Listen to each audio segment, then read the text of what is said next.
Okay, let's chat with our experts though and certainly get some more analysis. Chris Gore joins us from GoMarkets in Melbourne, Jim Rondas, Oz Forex in Sydney. Good morning to you both, and of course Carson Scott with me here in studio. Give us some thoughts first off, guys, about this euro reaction to the bank stress test. Let's start with you, Jim, at Oz Forex in Sydney. Peel away and trade lower initially on the back of that the announcement of those 7 banks, but the market's basically not too happy about the stringency of the testing. In particular, the fact that that the test excluded any sort of risk to sovereign debt default, which is the main issue here in the core of the European banking system, and the risk that is that some of these sovereigns don't do as well. In terms of the Main Street effect, that's been priced in terms of looking at a long-term recessionary type economy in Europe and the effect that would have on banks. So, but the question mark still remains about kind of the sovereign debt issue. And so, Chris Gore, if there are still question marks, if we're still going to be scrutinising these bank stress tests in the week ahead, we're looking for reactions still out of Europe, does that mean that the euro might be under pressure in the coming week?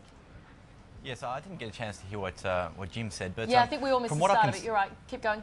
No worries. Yes, but what I can see here, the euro is quite vulnerable in this position here. What we've seen is less convincing, I suppose, response from markets, fairly mute reaction, and it's very surprising actually. And we saw the euro initially fall and then regain composure to be up around 129 to the US dollar.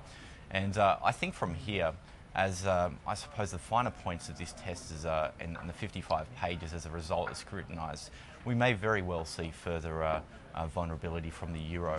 And I think the common consensus is that the officials have looked under the hood but haven't necessarily conducted the full service, and there's still a lot of question marks to be around these tests, and we may even see going forward this week some of these banks which just scraped through in the spotlight, and that's not a positive thing. So we'll see further, I suppose, some further negativity surrounding whether or not some of these banks can withstand an economic downfall and sovereign debt crisis. Well, Jim, to you on that one.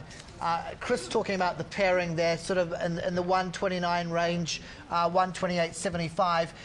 It hasn't really been able to break above that 130 and hold it. So what will be the catalyst for a sharp break to the downside in your view?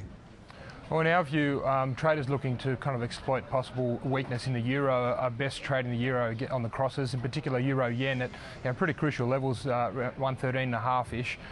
It seems to be a lot of sellers lining up there with some stop losses above 114. So, if we do get through those euro-yen selling this week and we get through those stops to 114, then we could see euro-US pop through 130. But we're of the view that probably you're better off trading the euro on the short side against the yen. What would happen if the yen's appreciation continues unabated? Do you expect some intervention from the government or the central bank there sometime soon? Well, we've got some pretty important data out this week out of Japan in terms of on the employment front and also the inflation front. We don't think that the Bank of Japan, although they're one of the more interventionist type central banks, are likely to act on the currency front directly by intervening, unless we saw a massive quick free fall in the dollar yen. It's more so the speed of the losses that they'd be most concerned about. And before we saw any sort of central bank intervention on the currency markets, we're likely to see some rhetoric coming out of the central bank, kind of talking the yen lower and weakening the yen. I just want to see, Chris Gore, your thoughts on that very issue. Yeah, well, I think that I think Jim's quite right in the sense that what they need to see is the speed of an increase in the yen, and I really think that the very premise of intervention at this point could be a weakening factor for the yen, so that may work towards the yen, and we saw that to a small degree last week, and this could be the continuing thing this week. I expect some weakness from the yen on that very premise of intervention from the Ministry of Finance, Bank of Japan. How's it likely to react, that currency, to sway the domestic data? I'm looking at everything from retail sales through to employment and industrial output. Are markets pricing in sort of sclerotic growth, for want of a better word, and therefore an excuse to to further sell that currency? I don't think necessarily markets are pricing in any sort of figures on the upside here. I think we've got CPI coming out this week, and once again we're expecting the Japanese economy to show strong signs of deflation, and albeit slowing to a small degree. There's not much expectations of the Japan economy, and I think what we need to see is the rest of the world, i.e. Europe, the United States, regather some composure, and this will ultimately, I suppose, see Japan's currency weaken somewhat as the need for safe haven currencies is diminished. Jim Vrondas, it was interesting talking about the role of central bankers. Glenn Stevens was actually reasonably upbeat, and perhaps understandably so, last week on the state of our economy. Ben Bernanke, anything but that. Were you surprised, Jim, that Ben didn't sort of use a bit more jawboning when he had the opportunity to? Well, I think the aim of that testimony for Ben Bernanke was more so to convince the House that that they need to stay solid and stick to the current stimulus type scenario that they've got going in the US. Definitely on the jobs front, it was a fair bit of doom and gloom paid out there in terms of the recovery as well, and so I'm not that surprised by that. Obviously, it's a tale of two central banks where we've got, as you said, Governor Stevens here being a lot more hawkish than his US counterpart. So, I mean, today's quite critical in terms of the producer price inflation data, and obviously the consumer price inflation later in the week in terms of determining what the central bank's likely to do. Yeah, and Chris Gore, thoughts on that front? What is the RBA likely to do, and I guess eyeing the inflation data on Wednesday?